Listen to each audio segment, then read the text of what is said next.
अस्सलाम वालेकुम दोस्तों, क्या हाल चला। इनको तो आप सब लोग जानते ही हैं, मुश्ताक गुजर साहब। ये शुरू में फेमस हुए थे कि मेरा पैकेज जड़ा ना इन्ने जीबी था, इन्ने रियाला का लगता है। मैंने इनकी पहली वीडियो वो देखी थी। खैर अब तो नेक्स्ट लेवल पे पहुंच चुके हैं, स्टार बन गए।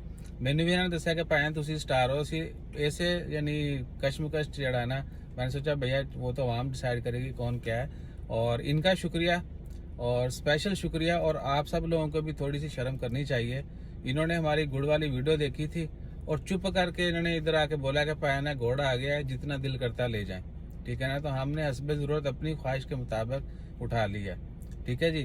तो मुश्ताक भाई, एक तो आपका शुक्रिया कि आपने हमारे लिए इतनी वो अनायत की। सर जी, ये एक चाहत होती है, इंसान खाना पीने के लिए काम आना चाहिए, और दुनिया का जो माल हो दुनिया में रह जाना, चाहत आगे जानी है। बिल्कुल। तो भैया अपने थोड़े से रिश्ते जो है ना उनको संभाल लीजिए। मैं तो वीडियो च कह के थक गया कि बगैर चाह तो भी मिलना है, मिल लिया करो, वही बहुत है कि नहीं भाईजान। बिल्कुल जी, मैं एक बार गया भाजी वीडियो बनानी है, भाजी हुनी कहते ताबेदार गड्डी च कैमरा ला के माशाल्लाह बैठे हैं। ये चाहत है। बहुत शुक्रिया मुश्ताक साहब का भी। और तुसी प्लीज, मैं फिर बार बार कह रहे हैं, क्योंकि बहुत सारे लोग ऐसे ने वो वीडियो तो देख ली उन्होंने, ठीक है, कमेंट कर दिया, नीचे वादा भी कर लेते हैं। और बहुत सारे फनकार मुश्ताक साहब इतना सानू मिले ने, वो नंबर ले लेंदे ने कि नंबर दे दियो, ठीक है घोड़ा आ जाएगा, वो इतने फिर रहे होंगे ने।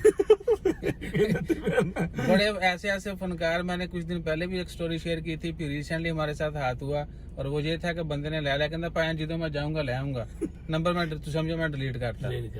ठीक है। तो आपने भैया जो है ना गलत वादा नहीं करना। अगर आप ला सकते हैं, मेरे ख्याल से 2 किलो गुड़ ਤੁਹਾਡੇ ਮੂੰਹ ਤੇ ਕੀ ਪੈਂਦਾ ਹੈ। ठीक है ना।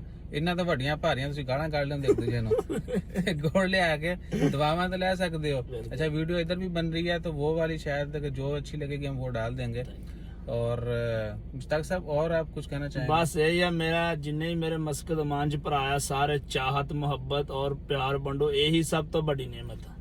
ਤੇ ਹੁਣ ਤੁਸੀਂ ਟਿਕਟੌਕ ਤੇ ਗਰਮ ਵੀਡੀਓ ਬਣਾਉਂਦੇ ਹੋ ਜਾਂ ਨਾਰਮਲ ਹੁੰਦੇ ਮੈਂ ਨੇ? ਛੱਡ ਗਿਆ ਹੁਣ, ਬਾਵਾ ਛੱਡ ਗਿਆ, ਅੱਗੇ ਮੈਂ ਬਾਵਾ ਗਰਮ ਵੀਡੀਓ ਬਣਾਉਂਦਾ, ਹੁਣ ਮੁਹੱਬਤ ਨਾ ਬਣਾਈ। तो भाई ਉਹਨਾਂ ਦੀ शादी हो गई है, ठंडे हो गए ने। ठीक है, ਤੇ ਹੁਣ शरारतां वाली वीडियो नहीं बनाते।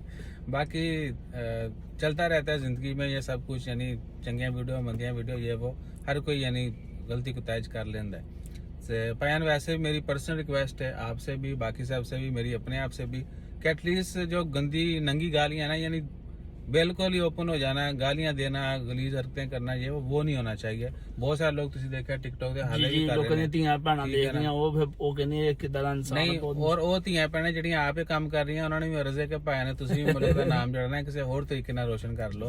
कम से कम ये बेहजाई जो है ना ये नहीं होनी चाहिए।